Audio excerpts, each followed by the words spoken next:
अगर आपको मैं बताना चाहूं तो हमने कार्बोहाइड्रेट की डेफिनेशन पढ़ी थी। सर क्या होता है कार्बोहाइड्रेट की डेफिनेशन में?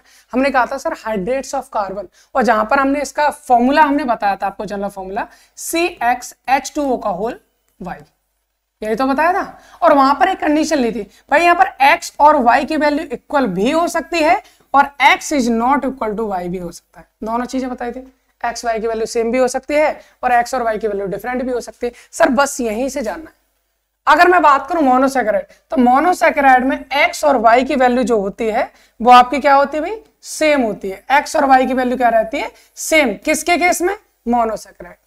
बाकी चाहे ओलिगोसैकेराइड हो चाहे आपके पॉलीसैकेराइड हो, वहां पर x is not equal to y रहता है। इतना आपको ध्यान रखना है। सर यहां पर x इक्वल टू y रहता है, यानी कि हम फिर तो इसका फॉर्मूला चेंज करके डायरेक्टली ऐसा लिख सकते हैं ना। कैसे लिख सकते हैं सर? CxH2O का होल x लिख सकते हैं, बिल्कुल लिख सकते हैं। अब यहां पर सर x की कोई ना कोई तो वैल्यू होगी ना, बिल्कुल होती है। सर क्या होती है x की वैल्यू? अगर मैं यहां पर आपको x की वैल्यू बताना चाहूं भाई, तो यहां से हम बोल सकते हैं कि यहां पर x की वैल्यू जो नॉर्मली 3 से लेकर 3 to 7 होती है। मतलब मोनोसैकेराइड कोई भी हो, मोनोसैकेराइड में 3 कार्बन हो सकते हैं, 4 हो सकते हैं, 5 हो सकते हैं, 6 हो सकते हैं, 7 हो सकते हैं। 7 से ज्यादा मोनोसैकेराइड में कार्बन नहीं मिलते।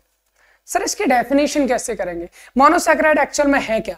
तो भाई मोनोसैकेराइड की डेफिनेशन मैं आपको पहले बता चुका हूं, अगर याद नहीं है तो याद दिला देते हैं। क्या होती है सर मोनोसैकेराइड की यूनिट? सर यहां पर हम कुछ लिखे, चलिए बता देते हैं मोनोसैकेराइड की यूनिट क्या क्या होती है। पहली बात सर, मोनोसैकेराइड जो है वो क्या होता है? Smallest unit of the carbohydrate. ये क्या होती है हमारी? Unit of carbohydrate. इतना आपको पहले पता होना चाहिए कि जो हमारे मोनोसैकेराइड होती है ये क्या होती है? हमारी स्मॉलेस्ट यूनिट होती है कार्बोहाइड्रेट्स की। ठीक है ना, पहली बात आपको समझ में आ गई।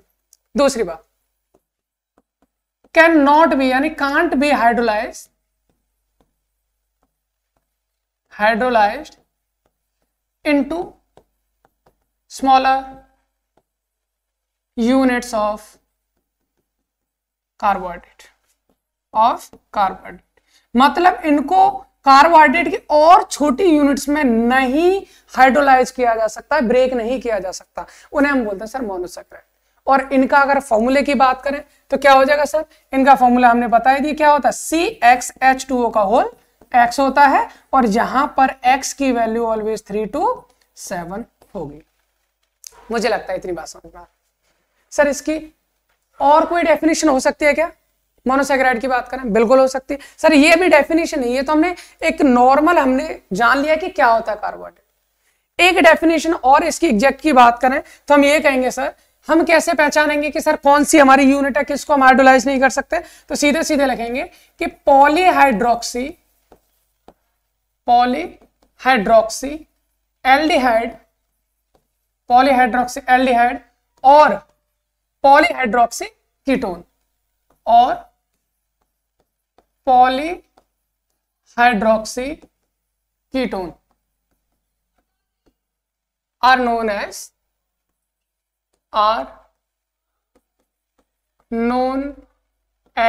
मोनोसैकेराइड।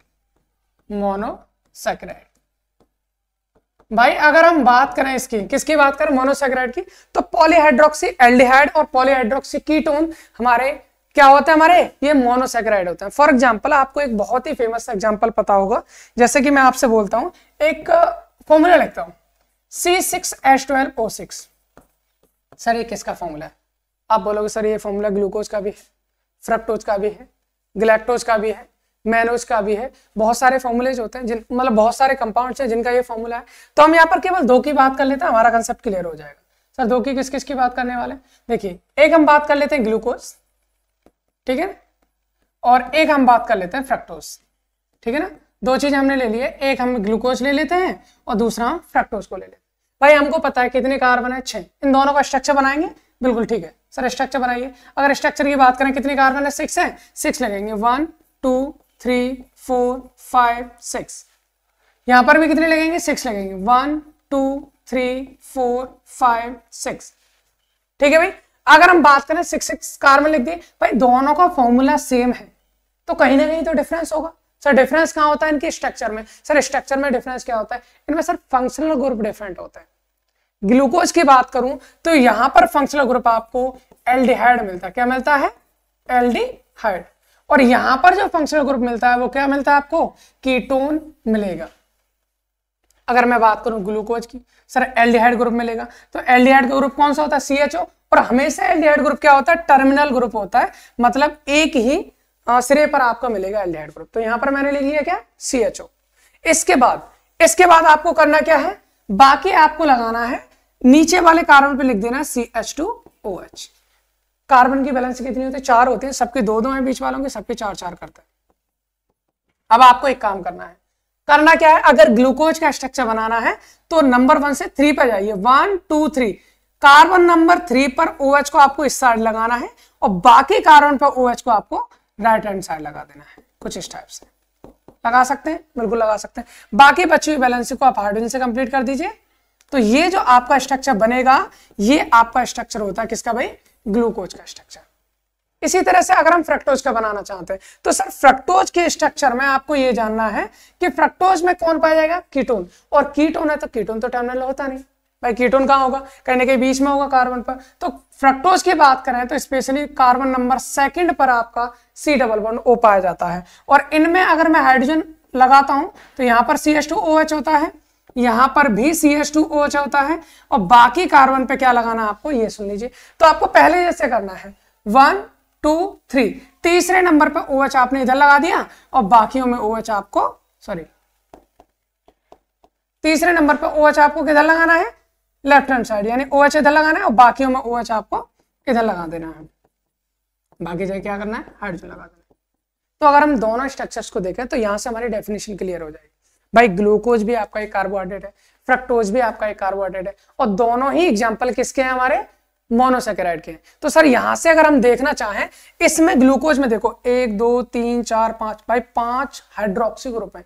OH ग्रुप बहुत सारे, अगर एक से ज्यादा OH ग्रुप आते हैं और साथ में कोई एल्डिहाइड या कोई कीटोन ग्रुप आता है तो उन्हें हम पॉलीहाइड्रोक्सी एल्डिहाइड या पॉलीहाइड्रोक्सी कीटोन कहते हैं। सर पॉलीहाइड्रोक्सी एल्डिहाइड या पॉलीहाइड्रोक्सी कीटोन ही हमारे कार्बोहाइड्रेट होते हैं और ये पाए जाते हैं किसमें? हमारे मोनोसैकेराइड्स में। ठीक है ना भाई? तो मुझे लगता है इतनी बात आपको समझ में आ गई होगी। अभी यहां से हम बात करते हैं सर मोनोसैकेराइड को अगर हम क्लासिफाई करना चाहते हैं, मान लीजिए अगर हम इनको क्लासिफाई करना चाहें तो क्लासिफाई कितने टाइप्स में कर सकते हैं मोनोसैकेराइड्स को? तो भाई मोनोसैकेराइड को 2 पार्ट्स में डिवाइड किया गया है। वो 2 पार्ट्स कौन कौन से? सुन लीजिए। मोनोसैकेराइड को 2 कैटेगरी में कैटेगराइज किया गया है। एक होता है हमारा एल्डोज और दूसरा होता है हमारा कीटोन्स। एक कौन होता है हमारा? एल्डोज, और दूसरा कौन सा होता है हमारा? कीटोस। भाई एल्डोज कौन सा होगा? तो हम सीधे सीधे यहां से बोलेंगे सर क्या, कि वो मोनोसैकेराइड जिनमें क्या पाया जाता है? पॉलीहाइड्रोक्सी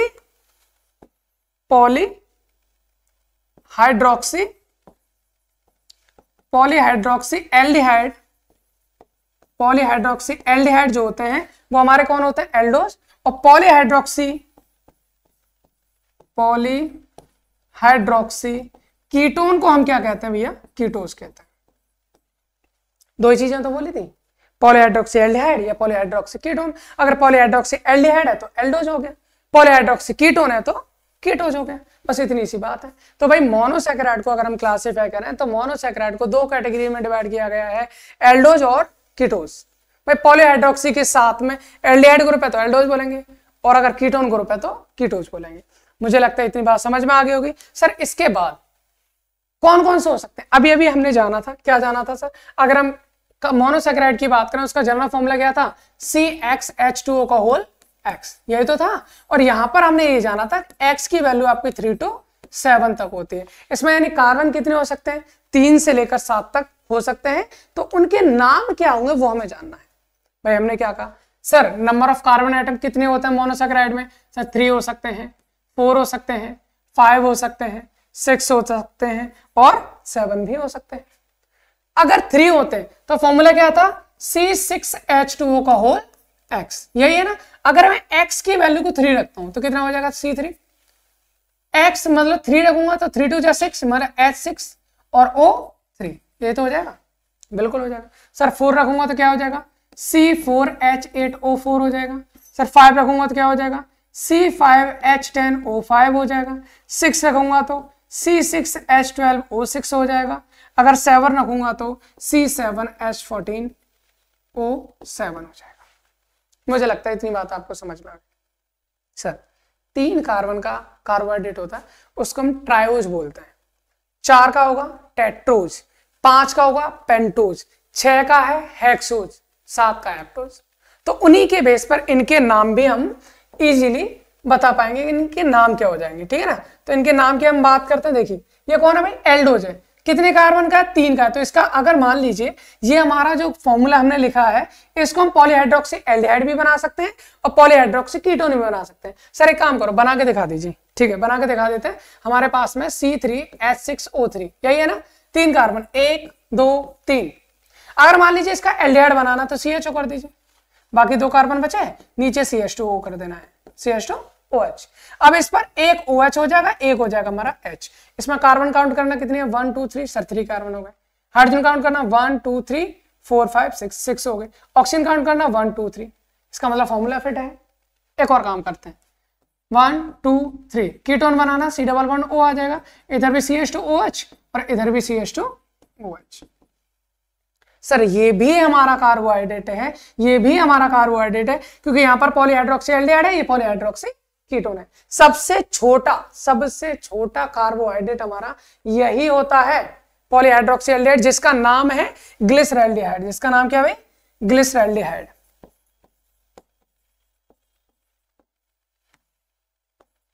इसका नाम है ग्लिसरॉल्डिहाइड, ठीक है ना। और ये क्या होता है हमारा, ये होता है हमारा डाईहाइड्रोक्सी एसीटोन, डाईहाइड्रोक्सी एसीटोन। ये हमारे स्मॉलेस्ट कार्बोहाइड्रेट है। अगर हम बात करें ये हमारा पॉलीहाइड्रोक्सी एल्डिहाइड है तो एल्डोज हो गया। ये कौन हो गया भाई, एल्डोज हो गया। और यहां पर हम बात करें पॉलीहाइड्रोक्सी कीटोन है तो ये हमारा कौन हो गया, कीटोज हो गया। भाई ये तो हो गया। अब हम इसको बोलेंगे कि ये कौन सा एल्डोज है और इसको बोलेंगे कि हमारा कौन सा कीटोज है। तो हम सीधे सीधे बोलेंगे सर कितने कार्बन का एल्डोज है, 3 कार्बन का, तो इसे बोलेंगे एल्डो ट्रायोज। 3 कार्बन है, दैट्स वाई एल्डो ट्रायोज। ये 3 कार्बन का कीटोज है तो इसको बोलेंगे कीटो ट्रायोज। बस इतना आपको काम करना होता है। इसी तरह से हम 3 में 4 में 5 में 6 में 7 में निकाल, 6 में अभी निकाला था। देखो 6 में हमने यहाँ कहा था ये हमारा पॉलीहाइड्रोक्सी एल्डिहाइड है तो एल्डोज हो गया। इसमें पॉलीहाइड्रोक्सी कीटोन है तो हमारा कीटोज हो गया, है ना। इसी तरह से हम हर किसी के जो आपके दिए गए 3 से लेके 7 तक, इनके सब के हम एल्डोज कंपाउंड भी बनते हैं और कीटोज कंपाउंड भी बनता है। हम बात करें सर इनके नाम लिख दीजिए। 3 कार्बन का एल्डोज है उसको बोलेंगे हम, क्या बोलेंगे भाई, एल्डो। इसको बोलेंगे हम एल्डो ट्रायोस। क्या बोलेंगे हम, एल्डो ट्रायोस। सर अगर मान लीजिए कीटोन हुआ तो क्या बोलेंगे, फिर इसको बोल देंगे हम कीटो ट्रायोस। क्या बोल देंगे, कीटो ट्रायोस। सिमिलरली अगर मान लीजिए हमारे पास 4 कार्बन का कोई एल्डो क्या है हमारा, पॉलीहाइड्रोक्सी एल्डिहाइड है, मतलब एल्डोज है, तो इसका नाम हो जाएगा हमारा एल्डो टेट्रोज। क्या नाम हो जाएगा, एल्डो टेट्रोज। और इसी तरह से अगर मान लीजिए कीटोन है तो क्या बोलेंगे इसको, कीटो टेट्रोज। कीटो टेट्रोज हो जाएगा। सिमिलरली अगर हम बात करते हैं सर कार्बन 5 है, 5 है, तो हम क्या बोलेंगे इसको, एल्डो पेंटोज। Aldo pentose. और अगर सर कीटोन है तो कीटो पेंटोज। कीटो पेंटोज। मुझे लगता है इतनी बात आपको समझ में आ रही हो, है ना। अगर यहां से हम बात करें 6 कार्बन है, हम इसको बोलेंगे एल्डो हेक्सोस। Aldo hexose. तो यहां क्या हो जाएगा हमारा, कीटो हेक्सोस, ठीक है ना। अगर इसी तरह से हम बात करें सर 7 को क्या बोलते हैं, हेप्टा बोलते हैं ना, तो यहां पर क्या हो जाएगा हमारा, एल्डो हेप्टोस। और सर कीटोन आ गया तो क्या बोलेंगे हम इसको, कीटो हेप्टोस। मुझे लगता है इतनी बात आपको समझ में आई होगी।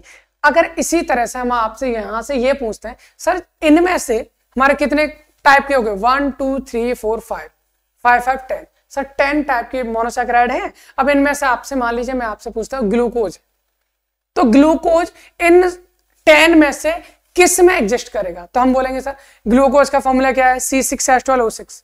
इसका मतलब सर इस वाले में आएगा, हेक्सोज वाले में आएगा।